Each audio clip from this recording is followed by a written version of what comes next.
국가에 돈이 없는 게 아니라 도둑놈이 많은 것이다. 허경영은 도둑놈을 잡아 대한민국을 청소합니다.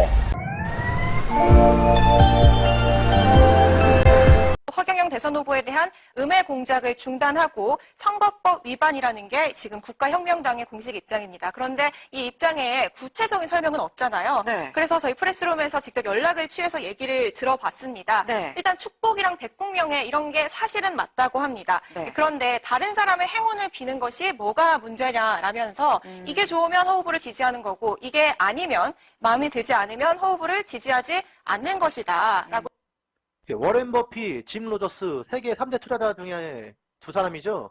이 사람들과 한 번 식사하는데 비용이 얼마예요, 여러분들? 이 사람들의 좋은 얘기 듣는데 몇 억이에요. 억 단위입니다, 억 단위. 그러면 이 사람들이 그걸 받으니까 이 사람들도 사이비 교주, 예?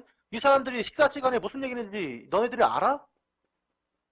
자기가 투자의 귀재, 투자의 친구라고 하면서 얘기할 수도 있는 거잖아, 여러분. 그러면은 이 사람들도 사이비 교주겠네. 근데 억 단위 30분 정도 식사하는데도 억을 받는데 2시간 강연해서 100만 원 받는다 칠게요. 뭐가 잘못인데?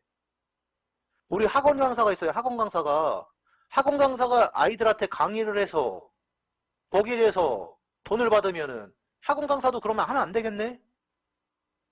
그리고 학원 강사 중에 스타 강사는 여러분들 연봉이 억대예요. 왜 이 사람들도 왜 억대 받냐고 뭐라고 하지? 세금을 제대로 내고 있는 공식적인 정치 활동이다라고 해명을 했습니다. 허경영, 넷플릭스가 세금 24억을 낼 때 나는 43억을 냈어요. 애국자인 나를 그것이 알고 싶다가 모함을 했다. 맞죠? 만약에 허경영이 저렇게 해서 그 돈을 탈세를 했으면 그때 와서 얘기를 해야지. 정상적으로 수입에 대한 세금을 내고 있습니다, 여러분들. 42억이에요, 42억. 네. 19년부터 20년까지 총 납부 금액이 74억 8,600만 원입니다. 이거를 어떻게 얘기를 할 건데, 너희들이. 니들이 해보라고! 여기 지금 뉴스에 한 패널. 저게 IMF 코로나 전국 2년 동안이야. 코로나가 걸려가지고 남들 집세도 못 낼 때 내 혼자 낸 세금이야. 그래 안 그래요? 코로나가 없었으면 말이야 200억 정도 됐을 거예요. 맞죠? 그러면 우리나라 엄청난 대기업의 세금이죠? 적은 세금이 아닙니다. 만약 많은 젊은이들이 내같이 강의해가지고 이렇게 1년에 한 100억씩 세금을 낸다면 그거 대단한 거죠. 우리나라 금방 부자 돼버려요. 저기 자영업자들 1년에 세금 내봐야 얼마 안 됩니다. 지금 정치인들 300명 있지만 그 세금 내 세금만큼 내는 사람들이 있습니까? 예, 이거는 머리가 좋다는 증거야. 대한민국 국민들한테 입만 살아가지고 나불락거리는 정치인들, 그래 안 그래요? 그 사람들 조심해야 됩니다. 안 내도 되는 세금이야. 나는 재단법인을 가지고 이상한 가지 있어요. 가정이가 10원도 안 내도 되는데 세무서에서 뭐라는 줄 알아요? 아니 이거 허 선생은 1년에 100억을 이거 뭐 안 내도 되는데 왜 내냐고 이렇게 보는 거예요. 세무사가 그래, 세무사가. 그렇지만 나는 대통령을 나갈 사람이 가난한 세금을 많이 내야지. 에? 그래, 이걸 넷플릭스가 작년에 24억을 납부했어요. 허경영은 42배예요, 40. 맞아요. 그러니까 이런 애국자를 모함하냐, 이렇게 나와 있는데, 정말, 이거 우리나라 강의하는 교수들 평생 월급 받아가지고 세금 낸 거 합계하면 얼마인지 압니까? 상상도 하지 마세요. 오히려 환급을 받는 사람이 많아요. 환급을. 그래서 나는 우리 세금 제도를 환급이 없는 제도로 바꾸겠다는 거예요. 알겠죠? 가짜 회사 만들어가지고 황금만 노려서 수백억을 세금을 도둑질하는 사람이 천지에 있습니다. 나는 그래서 세금제도, 환급제도 없애버려요. 적자 받다 인정 안 됩니다. 알겠습니까? 그냥 매출의 몇 프로 세금이야. 아주 간단해. 복잡하지가 않아. 그래요. 털어봐요. 이런 사람이 대통령이 되면 어떻게 되겠냐, 나라 삶이. 아무것도 없어요. 가진 거는 지식밖에 없어요. 그 지식으로 강의를 해서 여러분들 74억 원을 낸다? 세금을? 왜 이런 거는 방송을 안 해주니? 그것이 알고 싶다야. 그리고 이 거짓 언론들아. 정치인들에서 세금이 1위예요, 여러분. 어떻게 이런 사람들 이렇게 음해를 할 수가 있어요? 이 74억으로 뭘 합니까? 여러분들 다 복지 혜택 누리고 있잖아요. 근데 이런 사람한테 600조의 예산을, 나라 예산을 줘봐요. 어떻게 불려올까, 이 돈을. 상상이나 됩니까, 그게? 그럼. 사람이라면은, 상식 있는 사람은 이게 계산이 들어가야 돼요. 아무것도 없는 사람이 세금을 74억을 내? 그러면 나라 예산 600조를 이 사람한테 맡기면은 이 돈이 어떻게 될까? 6천조가 돼서 돌아오겠네? 이런 계산이 안 돌아가니, 너네들은?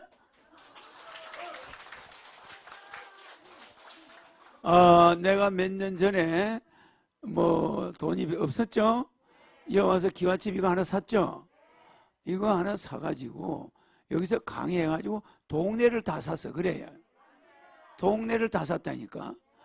이걸 다 샀다는 것은 세금 이렇게 내고 나머지 가지고 동네 다 샀죠? 들어온 놈이 동네 팔아먹다더니 여기 있던 사람 다 나가고 내가 이걸 다 사버렸어. 여기 뭐 모텔이고 뭐 다 내가 샀죠? 그러면 이게 불과 몇 년 사이 일어났죠? 앞으로 어떤 일이 일어날까요? 어마어마한 일이 일어나요.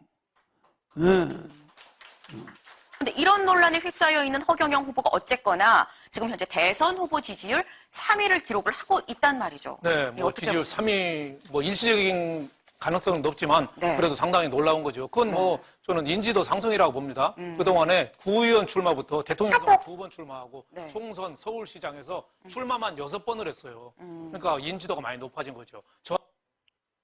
자, 많이 출마해서 인지도가 높아져서 일시적으로 나온다라고 얘기하고 있는데, 그러면 손학규는요? 네 번째입니다. 왜 지지율 안 나옵니까? 예? 과거 거대 양당에 포함됐던 사람이 왜 지지율에 안 나오냐고요. 이거는 손학규는 뭐다? 사람이기 때문에 불가능한 거예요. 이 지지율이. 안철수 심상정을 어떻게 이길 수가 있냐고요. 국회의원도 없는 사람인데. 그리고 각종 음해를 받고 있는데도 불구하고도 이 지지율이 나온다는 거는, 이건 음해가 맞다. 진실은, 그 음해들은 진실이 아니다라는 거를 반증을 하고 있는 거예요. 반증. 역대급으로 비호감도가 높거든요. 네. 그러니까 비호감도가 높으니까 이 유권자들이 다른 대안에 대해서 좀 관심을 보이는 거죠. 그러니까 유권자들이 다른 대안으로 허경영을 찾아? 축복비 받고 천사 받는 사람을 대안으로 찾는다고? 그거는 네 말의 자체가 논리가 없는 거지.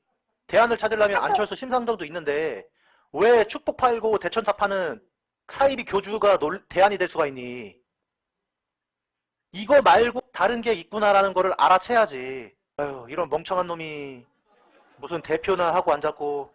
무력감 뭐 이런 게 또 허경영 후보한테 좀 약간 지지로 돌아선 거 아니냐 뭐 이런 생각이 좀 듭니다만은, 무력감 같은 소리 하고 있네. 매일 운동에 건강해. 아무래도 좀 일시적인 경향이 강하죠. 18세 이상에 무조건 다 1억씩 주고 또 전 국민을 월 150만 원씩 주고 이런 거는 좀 이해하기가 좀 어려운 그런 뭐 선거 공약 아닌가 뭐 이런 생각이 들어요. 네가 이해했으면 우리나라가 이렇게 됐겠니? 너 같은 애들이 대다수기 때문에 우리나라가 지금 살기 어렵고 자살률 1위가 되는 거야. 플라톤이 얘기한 얘기가 생각이 나요. 네. 뭐라고 그랬냐면은 국민이 정치를 외면한 가장 큰 대가는 저질스러운 인간한테 지배받는다. 자, 허경영을 저질스러운 인간으로 비유를 했습니다. 우리 윤영걸은 정신교육대 명단에 올라가게 되었습니다. 허경영이 지금 선거운동을 하는 거 보면 저는 독립운동, 우리나라의 독립운동이 떠오른다고 말씀을 드렸어요. 그래서 민족 대표 33인. 근데 허경영의 정책이 뭐죠, 여러분들? 삼상 정책이죠? 네. 그리고 허경영의 이름은 한문으로 하게 되면 몇 획입니까, 여러분들? 33획이에요. 그리고 서양에 있는 가우디 성당에 있는 마방진. 네. 마방진 모르는 사람들은 검색해 보세요. 유튜브에 허경영 마방진 보면 가로로 더해도 33, 세로 더해도 33. 네. 이게 메시아 코드라고 하죠. 왜 이렇게 33이 겹치는지 모르겠지만, 자, 내용을 보시게 되면 3.1운동 때 우리의 민족의 대표로서 독립선언서에 서명한 인물들을 뜻한다. 여기가 중요합니다. 자, 천도교, 기독교, 불교 등 종교 대표자로 선정했습니다. 그리고 독립선언식을 가졌다. 그 말은 뭐냐? 우리 민족 독립운동한 민족 대표 33인들도 종교인들이었다라는 거예요, 여러분들. 그러면 이때 당시에 이 사람들을 음해하려는 세력들도 있었겠죠? 그럼 이 사람들을 뭐라고 했을까요? 아우, 저 사이비 종교단체. 왜 불교랑 기독교랑 저렇게 모인 거야? 저 사이비라고 했을 겁니다. 뻔해요, 뻔해. 예, 음해 받았을 거라고 생각해요. 그 음해를 했던 세력들은 누구냐? 을사오적이 있었죠. 일본이 우리의 외교권을 다 빼앗아 가서 전쟁 물자라든지 우리나라를 거점으로 사용하고 사람들을 인력을 마음대로 동원하고, 그죠? 일제강점기 때죠. 누굽니까? 박재순, 이지용, 이근택, 이완용, 권중현. 그래서 제가 볼 때 얘네들이 지금 그렇게 보이는 거예요. 그것이 알고 싶다의 제작진들, 그리고 저렇게 비방하는 언론들. 저는 매국노, 친일파 매국노 세력을 보는 겁니다. 이 사람들이 그 독립운동가 33인을 그렇게 뒤에서 음해를 했을 거란 말이죠. 결국에는 우리나라가 어떻게 됐습니까? 대한 독립이 되었다는 겁니다. 진실을 감출 수가 없다.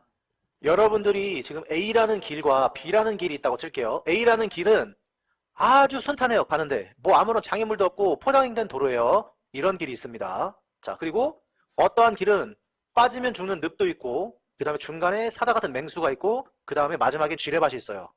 여러분들이라면 어떤 길을 택하실래요? 당연히 A죠. 네, 사람이기 때문에. 근데 B라는 길을 택하는 사람이 있네요. 그 사람은 사람의 경지를 넘어섰다라고 보는 겁니다. 그게 누구냐? 허경영이에요.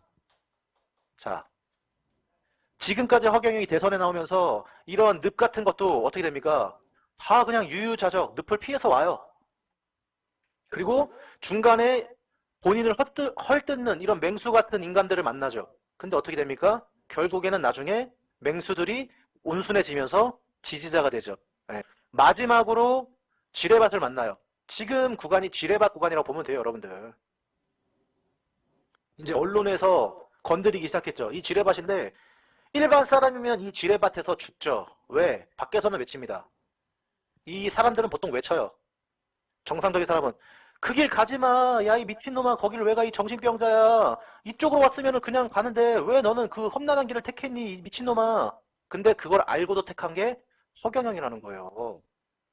근데 일반 사람이면 이 지뢰밭에서 죽어야 되는데 어떡합니까? 오히려 이 지뢰들을 다 터뜨려버려요. 결국엔 본인이 터뜨려서 지뢰들끼리 멸망하게끔 만들어요. 그리고 최종 독착지는 어떻게 됩니까? 대통령이 되는 거죠. 이게 이번 대선의 시나리오잖아요. 이렇게 순탄한 길을 걸어온 윤석열 같은 사람은 절대 국민을 위하고 나라를 위한 애국심이나 이런 게 크게 있을 수가 없다. 하지만 어려서부터 이렇게 험난한 길을, 외롭고 힘든 길을 거친 사람만이 진정으로 국민을 위하고 나라를 위한 인물이 된다라는 겁니다, 여러분들. 지자체 선거 없애고 세금 낭비 줄이고 그런 세금 아껴서 국민에게 돌려주네. 화폐개혁 200조 지자체 폐지 150조